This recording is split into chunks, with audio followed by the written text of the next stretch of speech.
If you think polyamory is healthy, you've been gaslighted. Polygamy is not letting people be as happy as they say they are, and we are going to debunk that lie today. Hello, I'm Maria Paula Bermeo, clinical psychologist, and on this channel we talk about everything related to psychology. So if you're interested, please keep on watching. Before starting this video, I want to remind you that I give in-person therapy.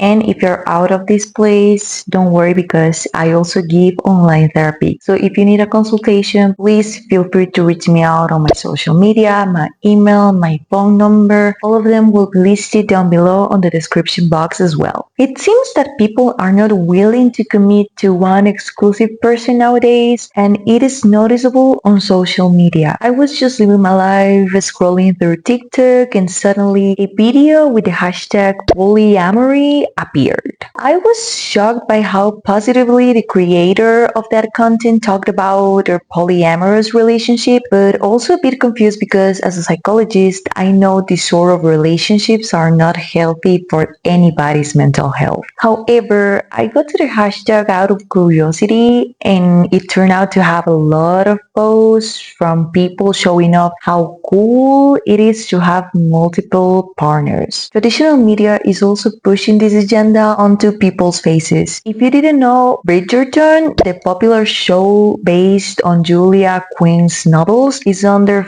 fire because on their third season, the production team decided to suddenly make their characters queer to please their woke audience. And liberal news outlets like Vox are happy for this, but also because according to them, this LGBTQ transformation allows the series to make a polyamorous plot. They want this to be romanticized and normalized. Due to all this happening, I felt the need to educate people and tell them why polygamy actually hurts your emotional well-being. As most of us may know, polygamy is basically having multiple partners at a time, which back in the day was a tradition in Eastern cultures. But with the wide spread of liberalism, it became popular on the Western world as well. You maybe think, but if it's getting a lot of popularity, it may not be that bad.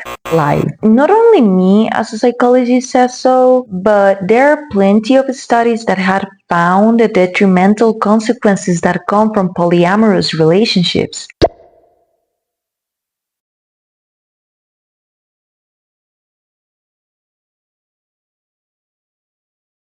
Today, I'm just breaking them down for you and adding my professional knowledge as well. Jealousy. Biologically, human beings are made to desire exclusive relationships with one individual, one significant other. Of course, if your partner has multiple lovers, jealousy will come on the way. If the other person is receiving more attention, more love, more time, it just makes sense that you'll get upset and try to get the same things because that's what anybody would expect from their romantic relationship. And jealousy also comes with a lot of negative feelings, as sadness, overwhelm, anger, uncertainty, and more. It literally can drain your energy. Anxiety. As mentioned, humans are made to be with one exclusive partner because at the end of the day, we look for security, support, and stability, which is so important to have a healthy psyche. Unfortunately, with polyamory, this is not the case. People involved in this type of relationships find their future to be uncertain because at the end of the day, they don't know if their spouse, boyfriend, girlfriend will dump them for their other lover one day. And if they have children, doubts about their kids' future will also come in the way, along with economic worries, incrementing stress, unhappiness, depression, and loneliness. The sense of insecurity plus jealousy is the perfect formula for low self-esteem. Does my partner have other partners because I am not enough? What if I don't match my partner's expectations as their lovers do? Is my partner spending more time with these other people because I'm boring? These are typical questions that can emerge in the polyamory bubble, and they are not crazy to have. Choosing a partner means prioritizing a significant other. What if the other person has more relationships? It doesn't translate to putting you first. It doesn't mean you are exclusive, but more like a hookup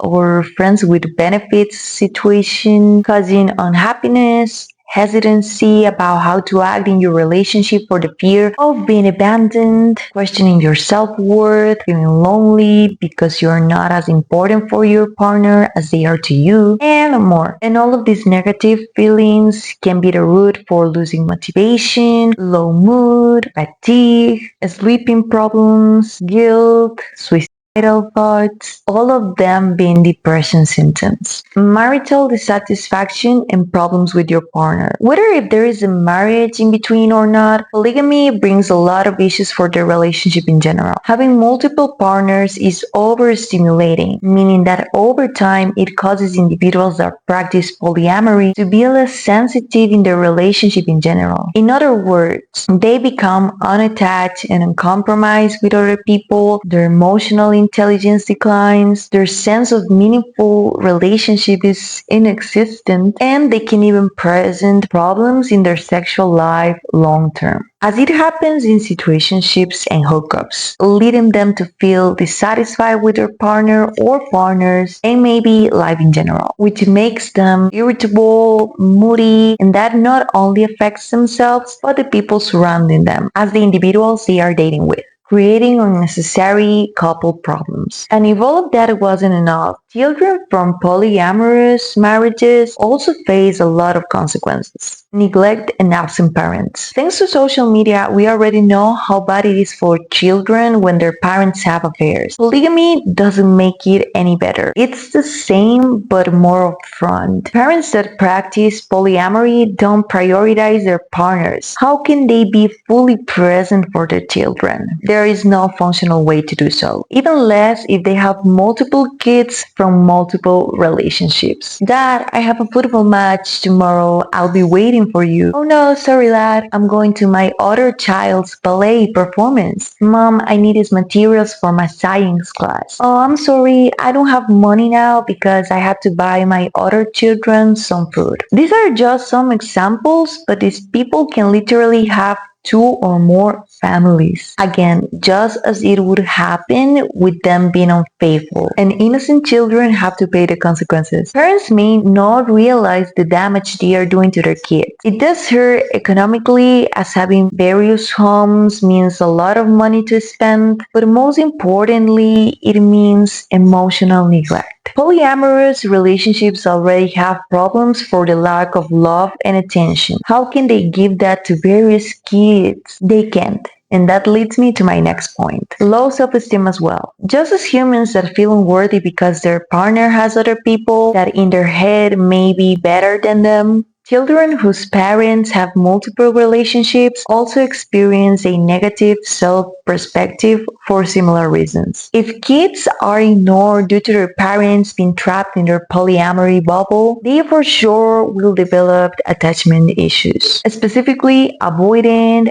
anxious, and disorganized styles, which are the root cause for toxic relationships in their future. They will think they are not worthy of anyone's attention or will constantly fear about people abandoning them, causing issues in their interpersonal relationships long term. Not only romantic ones, but also with friends, classmates, teachers, colleagues, everyone. With these negative experiences that come from bad interactions, the kids from this class of couples are more likely to feel lonely, depressed, they can involve themselves in criminal activities, suffer from substance abuse, and even have suicidal thoughts. They can have identity problems too. First, if they happen to like monogamy because it's not a common thing they have seen, they can feel like outcasts. Or on the other hand, if they realize that in the outside world, monogamy is more prominent, they can have a crisis for not actually knowing what's actually good and what's wrong. Because at home, polyamory is praised, but in other places, it is problematic. Reason why these children will have more doubts than answers, and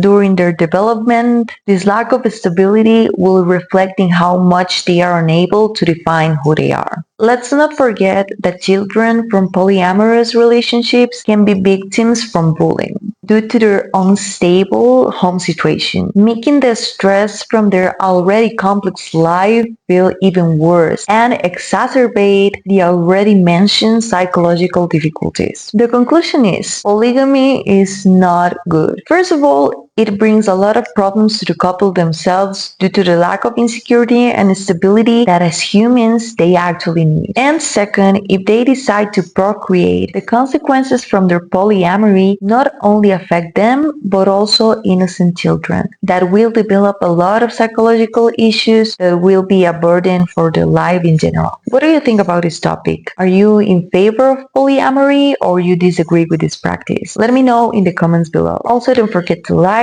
and share this video with someone that may need it, and don't forget to subscribe to the channel so that you never miss out from more interesting psychology content. Thanks for watching.